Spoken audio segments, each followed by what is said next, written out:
My whole life, people told me there was a simple formula.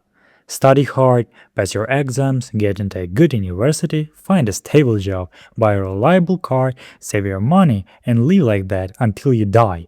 Hopefully, with a slightly bigger salary than your neighbor. But their plan just doesn't fucking work. When I was 13, the biggest pandemic of the century hit. The global economy collapsed into recession, governments printed money like it meant nothing, and inflation destroyed whatever was left. But okay, things started recovering, and then, when I was 15, my neighbor decided to start a war in my country. So now I have to leave. Move to a country where I don't speak the language, where I know nobody, where I have to somehow continue studying, and at 15 years old convince myself that I still have a bright future ahead. And the moment I get there, everything I'd be working toward to follow that plan they told me about for 13 years means absolutely nothing. New plan. Learn the language, pick a profession, study for a couple of years, live in a dorm with people just like me, and then find out that none of this matters either because my accent isn't good enough. So the only people willing to hire me are other people in the exact same situation. But honestly, I didn't even want to live there. I always wanted to live in the US, New York. I wanted to be an actor. So fine, new plan. Get to the US, build the life I actually want. Except America just elected a new president who decided that all immigration, legal and illegal, is now essentially over. So the dream dies too, before I even took a single step toward it.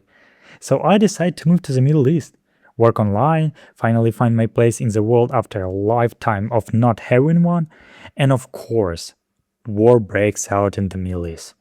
Global energy prices explode. The world tips into another recession, incredibly timing for a young person trying to build something from nothing. You might ask, do I have savings? Do I have valuable skills I've built over the years? Do I have a relationship, someone who supports me? Have I started saving for a house or putting money away for a pension that no country will actually pay me anyway? When exactly was I supposed to do any of that? I have no idea what a stable relationship even feels like. I don't know where I'll be living in 3 months. I don't know what money I'm supposed to live on when I get there. But I'm sure it will all be fine. AI definitely won't destroy what's left of the job market. Governments are definitely spending trillions on improving human lives and not on weapons. The world is definitely not drifting toward a third world war between countries that have nuclear weapons. Wealth is definitely distributed in a way where everyone has a real shot. The planet is definitely not on the edge of a climate catastrophe. Everyone can definitely afford a home. I'm not complaining about the world. I'm just trying to show you what this world actually looks like for people like me. The only thing I genuinely don't understand is this. How are you supposed to live here? Not survive. Leave.